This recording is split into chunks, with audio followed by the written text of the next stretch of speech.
Hello friends, welcome back to my YouTube channel knowledge gainer. आप सभी का मेरे चैनल पर स्वागत है। आशा करता हूँ आप सभी स्वस्थ हैं और एग्ज़ाम के लिए अच्छी तरह से प्रिपेयर कर रहे हैं।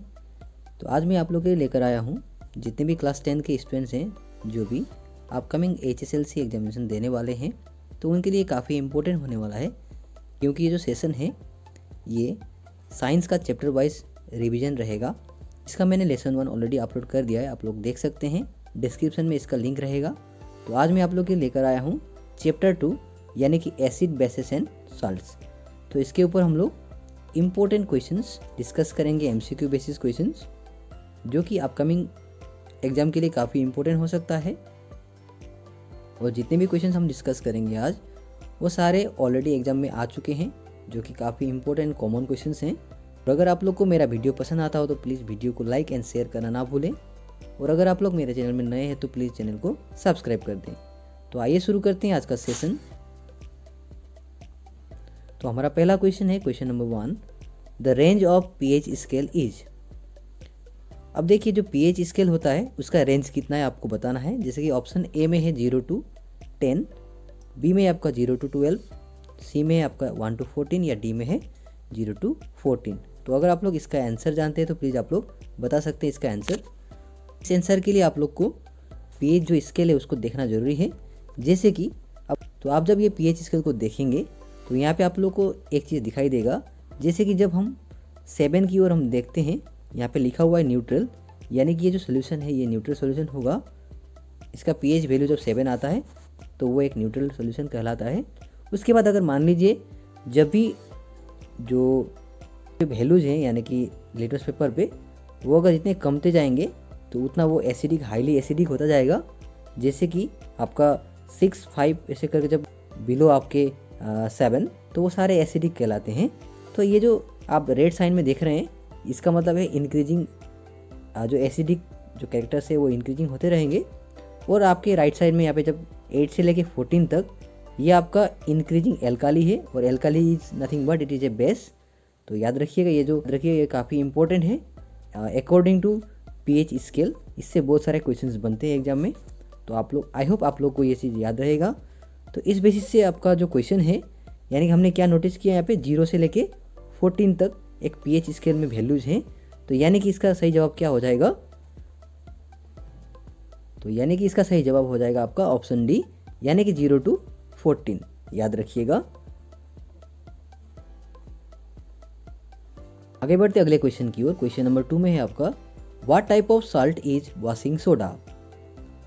तो आपके ऑप्शंस इस प्रकार हैं, A basic salt, B reactive salt, C neutral salt या D none of the above. तो अगर आप लोग इस क्वेश्चन का आंसर जानते हैं तो आप लोग प्लीज़ बता सकते हैं कमेंट सेक्शन में। तो इस क्वेश्चन का करेक्ट आंसर होगा आपका ए, यानी कि बेसिक साल्ट। याद रखिएगा। क्वेश्चन नंबर 3 में है आपका, a solution turns red litmus paper blue, it's pH will be. तो आपके ऑप्शन इस प्रकार हैं, A 4, B 10, C 1 या D 5। तो देखिए यहाँ पे क्या बोला गया है कि एक लिटमस पेपर है जो कि रेड कलर का है, जो चेंज होकर ब्लू कलर में बन जाता है। तो उसका जो pH वैल्यू है वो कितना है बताना है। जैसे कि आप लोग देख सकते हैं यहाँ पे ये pH मीटर। तो यहाँ पे देखिए, मैंने ऑलरेडी आप लोग को बताया था कि 7 जो आपका न्यूट्रल सोल्यूशन होता है, उसके बाद आपके राइट साइड में जितना बढ़ते जाएगा वो हाईली एल्कालाइन या मान लीजिए बेसिक होगा, और आपके लेफ्ट साइड में जितना भी डिक्रीज होता जाएगा वो सारे एसिडिक कहलाएंगे। तो इस बेसिस से अगर एक litmus paper, red litmus paper जो ब्लू बन जाता है उसके कांटेक्ट में, तो उसका pH वैल्यू क्या होगा। अब देखिए, जब भी एक रेड लिटमस पेपर ब्लू हो जाता है, यानी कि रेड अगर ब्लू में कन्वर्ट होना, ये एक बेसिक कैरेक्टर है, यानी कि जो भी सोल्यूशन है वो बेसिक सोल्यूशन कहलाएगा। ये आप लोग प्लीज़ नोट करें, याद। अगर जब ब्लू जो पेपर है वो अगर रेड हो जाता है तो इसको बोलते हैं एसिडिक इन नेचर। तो आई होप आप लोग को याद रहेगा। तो इस बेसिस से अगर रेड लिटमस पेपर ब्लू हो जाता है तो ये बेसिक कहलाता है। अब आप देखेंगे ऑप्शंस पे 4 यानी कि बिलो 7 है, तो ये आपका बेसिक कभी भी नहीं हो सकता है। उसके बाद जो 1 है ये हाईली एसिडिक होगा, ये भी बेसिक नहीं कहलाएगा। देन आपका D5 वो भी आपका एसिडिक बिहेवियर होगा। देन बचा हमारा ऑप्शन बी यानी कि 10। तो ये आपका हो जाएगा बेसिक कैरेक्टर, जो कि आपके राइट साइड में आप देख सकते हैं पीएच मीटर, ये हाईली एल्कलाइन है। जब रेड लिटमस पेपर चेंज होकर ब्लू कलर में अगर दिखाई दे तो उसे हम क्या कहते हैं, बेसिक इन नेचर, और इसके बिहाफ में इसका करेक्ट आंसर हो जाएगा आपका ऑप्शन बी यानी कि 10। तो आई होप आप लोग को याद रहेगा ये बात। क्वेश्चन नंबर 4 में है आपका identify the oxidising agent of following equation.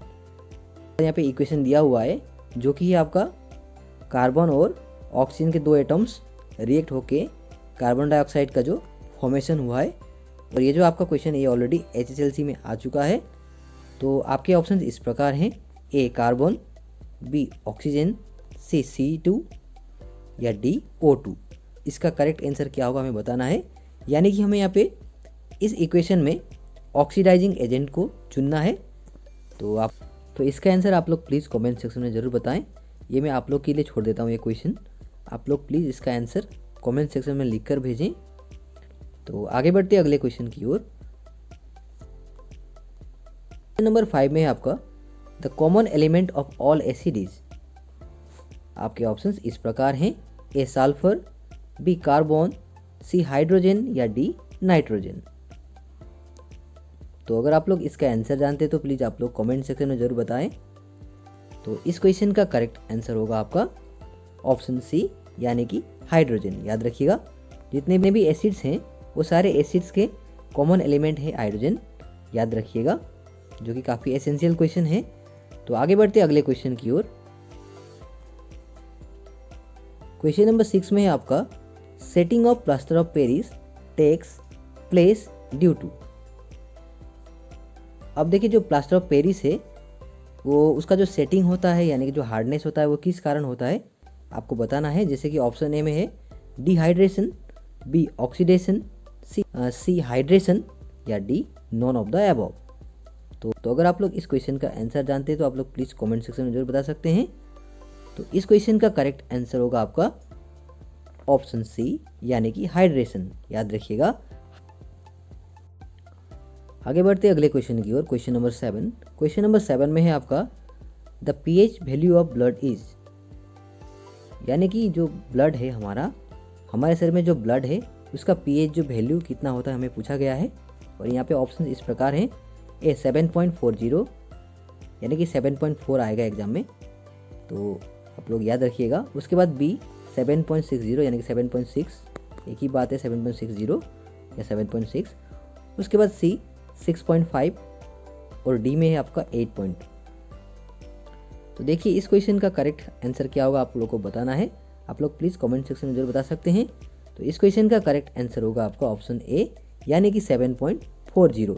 अब जो नॉर्मल हमारा बॉडी का जो रेंज है वो होता है आपका 7.35 से लेके आपका 7.45 तक, यानी 7.45, याद रखिएगा। तो और अगर ऑप्शन में आप लोग का 7.35 या 7.45 कुछ भी लिखा होता है तो आप लोग प्लीज़ उसमें टिक कर सकते हैं according to normal range of our body. Question number 8 में है a solution react with crust egg shells to give a gas that turns lime water milky, the solution contains. आपके ऑप्शंस इस प्रकार हैं, A HCl, B MgCl, C NaCl या D KCl। तो ये काफ़ी इंपॉर्टेंट क्वेश्चन है और ये रिपीटेड क्वेश्चन है, ये आप लोग स्टार मार्क बना सकते हैं, ये काफ़ी इंपॉर्टेंट क्वेश्चन है। तो अगर आप लोग इस क्वेश्चन का आंसर जानते हैं तो प्लीज़ आप लोग कमेंट सेक्शन में ज़रूर बताएं। तो इस क्वेश्चन का करेक्ट आंसर होगा आपका ऑप्शन ए यानी कि हाइड्रोक्लोरिक एसिड। अब देखिए यहाँ पे सोल्यूशन में क्या होगा हमें पूछा गया था, तो उस सोल्यूशन में आपका HCl होगा, लेकिन जो गैस इवॉल्व हुआ है वो आप जानते हैं CO2 गैस यहाँ पे इवॉल्व होगा, क्योंकि हम जानते हैं जो एक्सेल है वो आपका कैल्शियम कार्बोनेट यानी कि CaCO3 से बना हुआ है। तो उसके बाद जो लाइम वाटर है आपका वो भी आपका कैल्शियम कार्बोनेट है, आप लोग जानते ही होंगे। तो जब ये रिएक्शन होता है क्रॉस एक्सेल के साथ तो वहाँ पे एक गैस इवॉल्व होता है जो कि है CO2, और जिसके कारण ये जो लाइम वाटर है मिल्की हो जाता है। तो यहाँ पे हमें सॉल्यूशन में क्या है पूछा गया था, तो सॉल्यूशन में आपका HCl होगा। अगर गैस का बात करें तो अगर कौन सा गैस इवॉल्व हो रहा है तो उसका आंसर होगा आपका CO2। ये भी ध्यान रखिएगा, कभी कभी इस चीज़ को हटाकर इतना ही दे सकते हैं क्वेश्चंस में कि कौन सा गैस इवॉल्व हो रहा है, तब आप लोग लिख सकते हैं कार्बन डाइऑक्साइड गैस इवॉल्व हो रहा है। तो आई होप आप लोग को ये चीज़ याद रहेगा। क्वेश्चन नंबर 9 में है आपका which one of the following type of medicine is use for treating indigestion. यानी कि जब अब आपको बदहजमी होता है, यानी कि जब आपको अपच होता है, तो उस समय आप लोग को राहत के लिए आप लोग क्या यूज़ करते हैं वो हमें पूछा गया है मेडिसिन के तौर पर।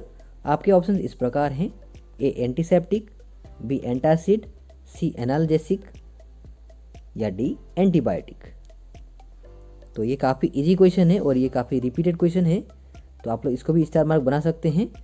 तो इस क्वेश्चन का करेक्ट आंसर होगा आपका ऑप्शन बी, यानी कि एंटासिड। याद रखिएगा। और देखिए, मैंने ऑलरेडी आप लोगों को बताया इंडाइजेशन क्या होता है। ये कब होता है इंडाइजेशन, यानी कि जब हमारे शरीर में, हमारे बॉडी में अगर एक्सेस अमाउंट में हाइड्रोक्लोरिक एसिड स्टोमक में फॉर्म हो जाए। आप जानते ही हमारे पेट के अंदर क्या होता है, हाइड्रोक्लोरिक एसिड हमारे शरीर में होता है। तो जब वो एक्सेस हो जाता है, ज़्यादा हो जाता है, तो हमारे शरीर में बदहजमी मान लीजिए या गैस का सृष्टि होता है। तो उसको कंट्रोल करने के लिए हम क्या करते हैं, बेस का मतलब इस्तेमाल करते हैं, क्योंकि बेस और एसिड मिलकर क्या होता है, न्यूट्रलाइजेशन होता है। तो उससे एक्सेस अमाउंट में जो एसिड है हमारे शरीर में उसको राहत पहुंचाता है। तो इसीलिए हम बेस के तौर पर एंटासिड इस्तेमाल करते हैं। तो आई होप आप लोगों को ये बात याद रहेगा। तो आगे बढ़ते हैं अगले क्वेश्चन की ओर। क्वेश्चन नंबर 10 में आपका lemon and orange contain dash acid. जो लेमन है यानी कि नींबू, और ऑरेंज यानी संतरे, इन दोनों में कौन से एसिड पाए जाते हैं आप लोग को बताना है। Option A methanoic acid, B citric acid, C tartaric acid या डी ऑक्जेलिक एसिड। तो अगर आप लोग इस क्वेश्चन का आंसर जानते हैं तो प्लीज़ आप लोग कमेंट सेक्शन में ज़रूर बता सकते हैं, क्योंकि देखिए एसिड बेसिस एंड सल्ट से चैप्टर का ही नाम है। तो एसिड का नाम एग्जाम में आना ये तो मतलब कि 100% गारंटेड है क्वेश्चंस। तो देखिए लेमन एंड ऑरेंज जो कि साइट्रिक फ्रूट्स हैं, तो इसीलिए जितने भी साइट्रिक फ्रूट्स हैं उनमें आपका साइट्रिक एसिड पाया जाता है, यानी कि इसका आंसर होगा आपका ऑप्शन बी, यानी कि साइट्रिक एसिड। तो आई होप आप लोग को याद रहेगा।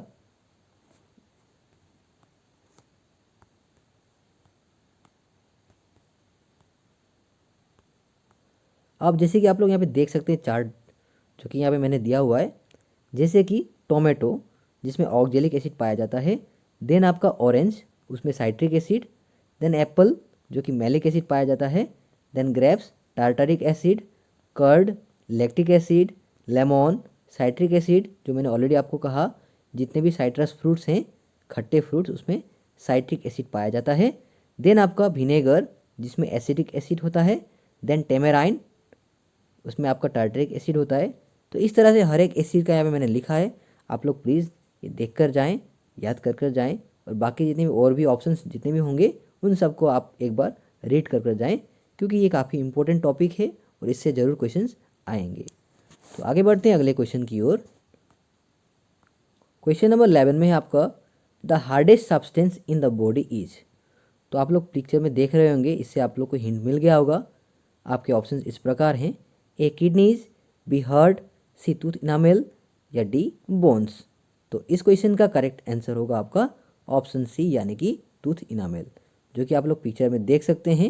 ये जो टूथ इनामेल मतलब बॉडी का सबसे हार्डेस्ट सब्सटेंस है, हार्डेस्ट पार्ट है। तो आई होप आप लोग को ये चीज़ याद रहेगा। में है आपका the pH value of neutral solution is. जितने भी न्यूट्रल सोल्यूशंस हैं उनके पीएच वैल्यू क्या है हमें पूछा गया है। जैसे कि आपके ऑप्शन इस प्रकार हैं, ए 14, बी 9, सी 8 या डी 7। तो इस क्वेश्चन का करेक्ट आंसर होगा आपका ऑप्शन डी, यानी कि 7। तो आई होप आप लोग को याद रहेगा। तो अगर हम लोग न्यूट्रल सोल्यूशन के बारे में देखते हैं कि न्यूट्रल सोल्यूशन एक्चुअली क्या है, अगर इसके ऊपर अगर शॉर्ट नोट आता है तो देखिए आप लोग क्या लिख सकते हैं।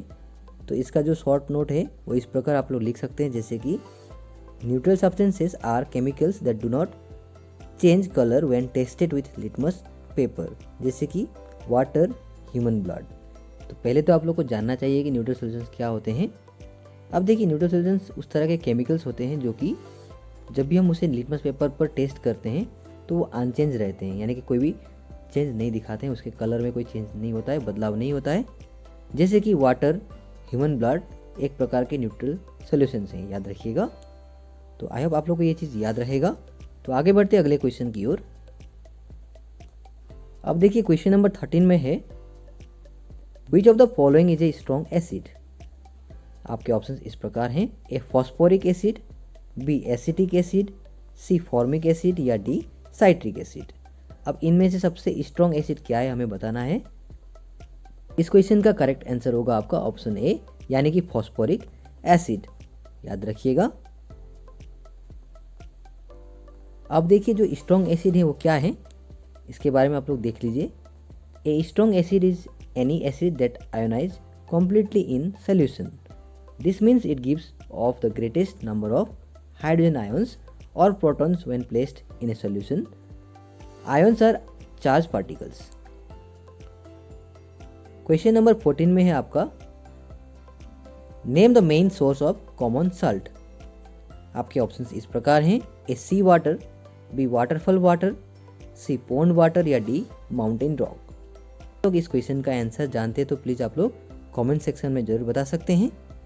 तो आप लोग पिक्चर में देख रहे होंगे जिसे हम टेबल सॉल्ट भी कहते हैं। तो इसका जो सोर्स है वो क्या है हमें बताना है। तो इस क्वेश्चन का करेक्ट आंसर होगा आपका ऑप्शन ए, यानी कि सी वाटर, याद रखिएगा। जो कि कॉमन सॉल्ट जो है हम यूज जो करते हैं डेली बेसिस में, इसका जो मेन सोर्स सी वाटर। तो आई होप आप लोग को ये बात याद रहेगा। क्वेश्चन नंबर 15 में है आपका, which of the following is an alkali. आपके ऑप्शंस इस प्रकार हैं, option A zinc hydroxide, option B copper oxide, option C ammonium hydroxide, उसके बाद ऑप्शन डी में है आपका कॉपर हाइड्रोक्साइड। अब इसमें से एल्काली कौन सा है आपको बताना है। अब देखिए यहाँ पे एल्काली का मतलब होता है जिसका पीएच वैल्यू अबव 7 हो। तो इस क्वेश्चन का करेक्ट आंसर होगा आपका ऑप्शन सी, यानी कि एमोनियम हाइड्रोक्साइड, याद रखिएगा। एमोनियम हाइड्रोक्साइड एक एल्काली है। तो आइए देखते हैं एल्काली के ऊपर कुछ नोट्स, जैसे कि an alkali is a substance with a pH value of more than 7, जो मैंने आप लोग को ऑलरेडी बताया। Alkalis form chemical salts when they are combined with acids. अब एल्काली जब एसिड्स के साथ कंबाइन करते हैं तो वो केमिकल साल्ट्स फॉर्म करते हैं। They are water soluble strong bases. Alkalis feel soapy to touch, have pH above 7.0 and turn litmus paper blue. अब देखिए ये जो एल्काली होते हैं ये आपके अबव 7 होते हैं पीएच वैल्यू में, और ये स्ट्रॉन्ग बेसिस होते हैं। उसके बाद ये जो एल्कालीज हैं ये सोपी इन टच होते हैं, याद रखिएगा। और ये जो एल्कालीज हैं ये आपके रेड लिटमस पेपर को ब्लू में कन्वर्ट करते हैं। और एल्कालीज जो हैं वो वीक भी होते हैं, उसके बाद स्ट्रॉन्ग भी होते हैं। यानी कि एक तरह से देखा जाए तो एल्काली एक बेस है और वीक देखा एग्जाम्पल, यानी कि एमोनियम हाइड्रोक्साइड ये एक वीक बेस है, याद रखिएगा। अगर हम लोग स्ट्रॉन्ग बेस का एक एग्जाम्पल देखें तो वो है आपका कॉस्टिक सोडा, जो कि काफ़ी स्ट्रॉन्ग होता है क्योंकि हमारे स्किन के लिए काफ़ी हानिकारक है। इवन वो हमारे स्किन को जला भी सकता है, इसीलिए काफ़ी स्ट्रॉन्ग बेसिस है, याद रखिएगा। क्वेश्चन नंबर 16 में है आपका, the salt common salt that we use in food is. अब देखिए जो हम कॉमन सॉल्ट यूज़ करते हैं अपने फूड में, तो उसका जो नाम है वो क्या है हमें बताना है। जैसे कि यहाँ पे ऑप्शन दिया गया है, ऑप्शन ए में ammonium chloride, B hydrogen chloride, C sodium chloride या डी पोटेशियम क्लोराइड। ये काफ़ी इजी क्वेश्चन है, ये आप लोग जानते होंगे। जैसे कि देखिए सोडियम क्लोराइड जो है इसका सही जवाब होगा, जिसको हम लोग NaCl कहते हैं, याद रखिए, जो कि हम लोग अपने फूड में इस्तेमाल करते हैं।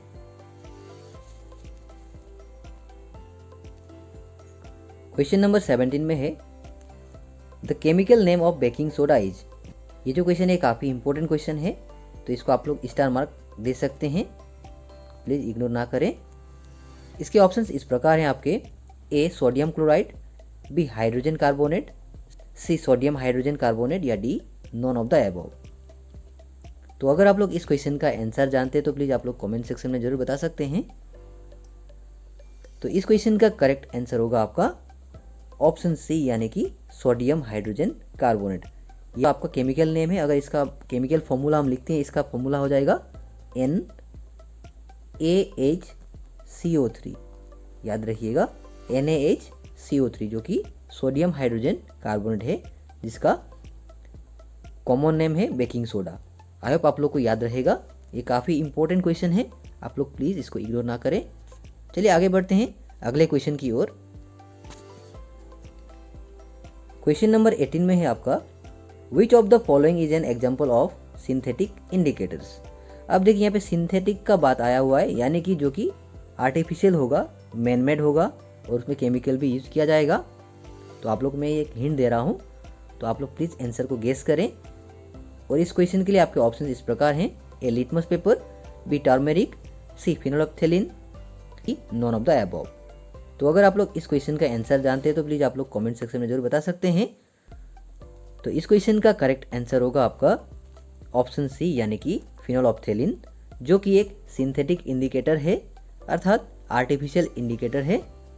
तो आई होप आप लोग को याद रहेगा। और ये जो लिटमस पेपर है और ये जो टर्मेरिक है, ये आपके नेचुरल इंडिकेटर्स हैं, याद रखिएगा। अब आइए देखते हैं कुछ नोट्स अबाउट सिंथेटिक इंडिकेटर्स।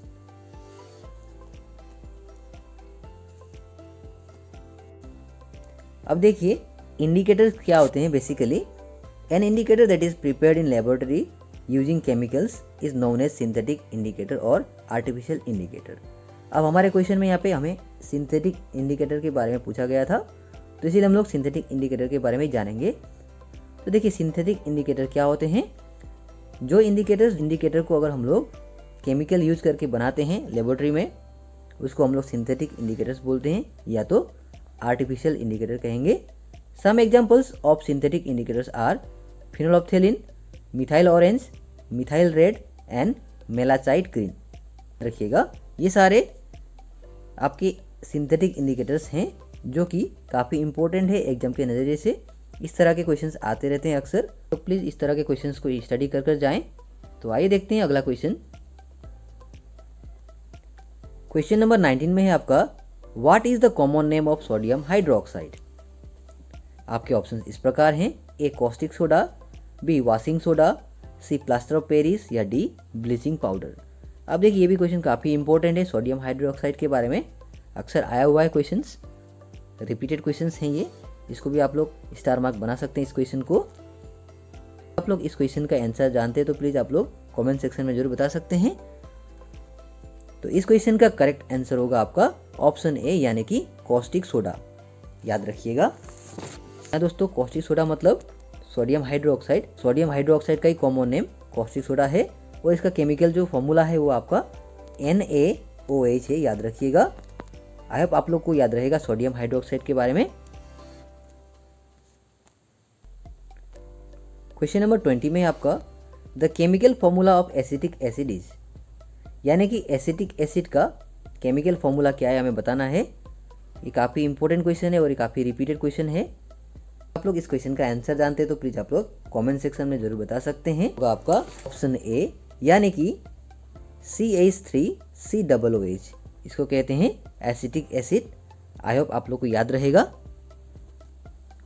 और अगर एसिटिक एसिड के बारे में अगर हम लोग कुछ थोड़ा बहुत जानने का कोशिश करें तो acetic acid is use as vinegar and is helpful in cooking.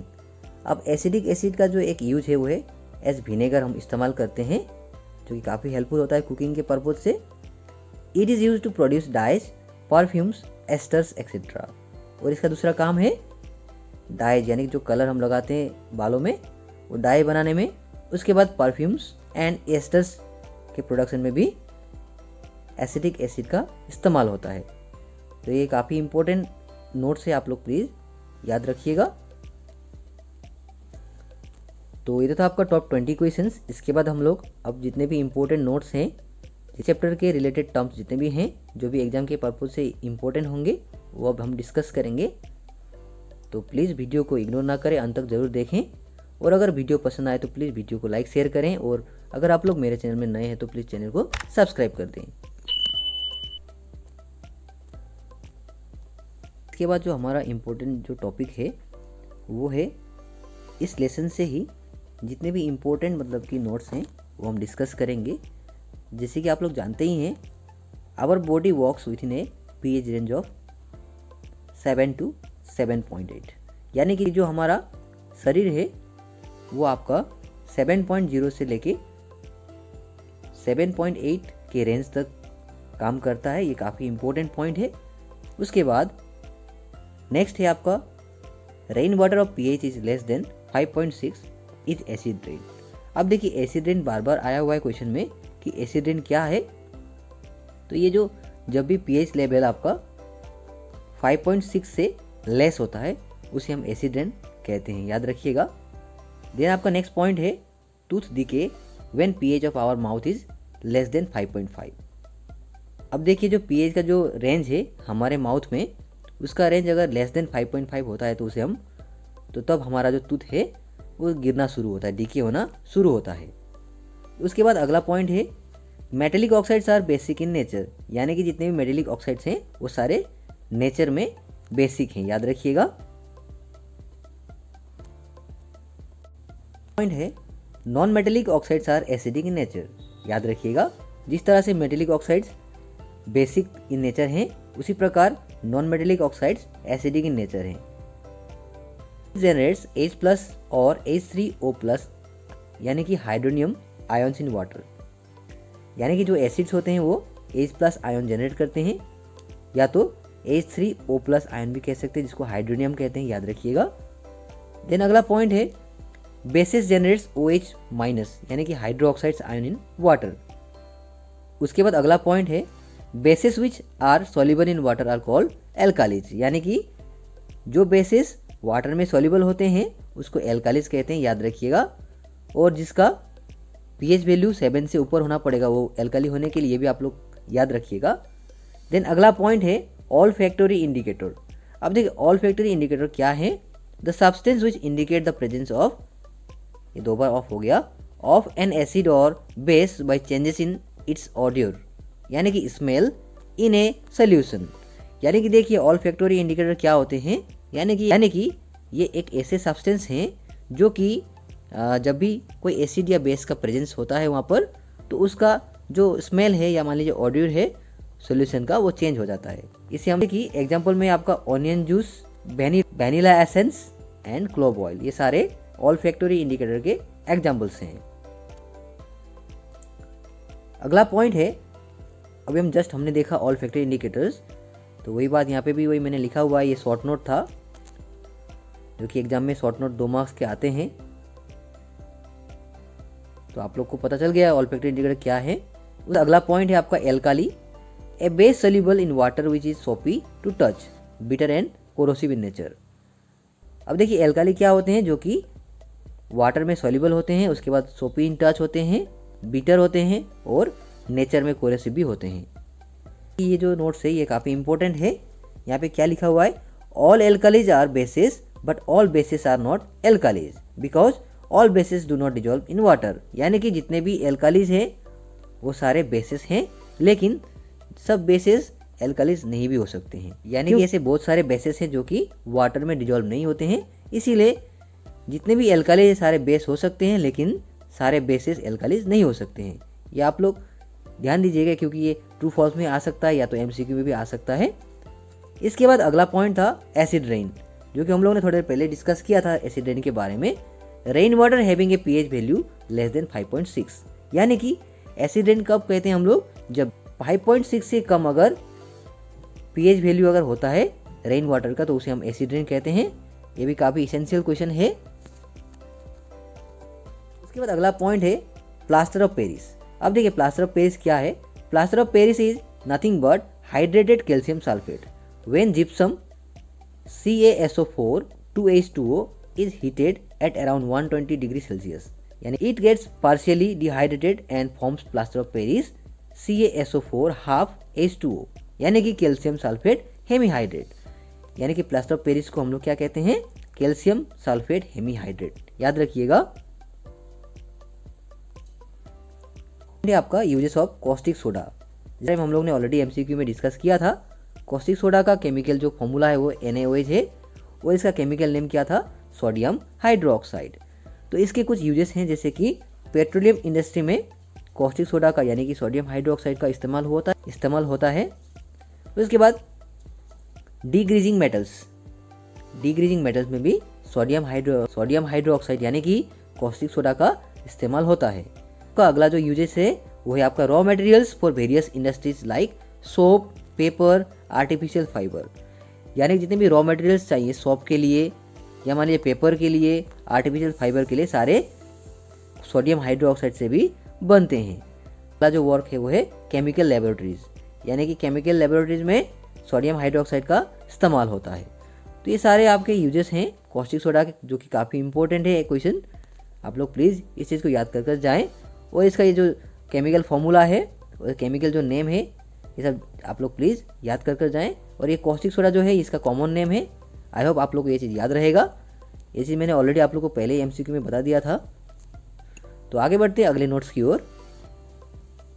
अगला नोट्स है आपका यूजेस ऑफ ब्लीचिंग पाउडर, यानी कि कैल्शियम ऑक्सीक्लोराइड, जिसका केमिकल फॉर्मूला है आपका CaOCl2। तो आई होप आप लोग को ये चीज़ याद रहेगा। अब हम लोग इस तरह से रिवीजन कर रहे हैं ताकि सारे जितने भी पॉइंट्स हैं वो सारे कवर हों। अब जैसे कि ब्लीचिंग पाउडर के बारे में अगर हम लोग स्टडी करते हैं तो इसका केमिकल नेम, केमिकल फॉर्मूला, इसके यूजेस सारे हम जान सकें।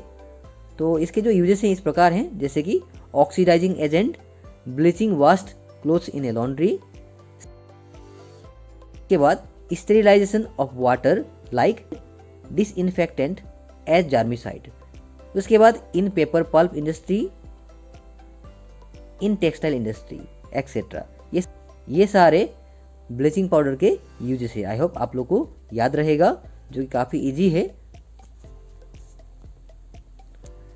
उसके बाद जितने भी हमारे इस लेसन में जितने भी केमिकल नेम है, कॉमन नेम है, उनके कुछ केमिकल फॉर्मूलाज आप लोग को देखकर जाने चाहिए। जैसे कि ड्राई स्लेक लाइम, जिसको कैल्शियम हाइड्रोक्साइड कहते हैं, ये उसका केमिकल फॉर्मूला है, आप लोग देख सकते हैं। देन आपका वॉशिंग सोडा यानी कि सोडियम कार्बोनेट, ये उसका केमिकल फॉर्मूला है। देन आपका कार्बोनिक एसिड, जिसका केमिकल फॉर्मूला आप यहाँ देख सकते हैं। उसके बाद फॉर्मिक एसिड, यहाँ पे इसका केमिकल फॉर्मूला आप देख सकते हैं। देन सोडियम क्लोराइड, जिसको कॉमन सॉल्ट हम कहते हैं, जो है आपका NaCl। उसके बाद नाइट्रिक एसिड यानी कि HNO3।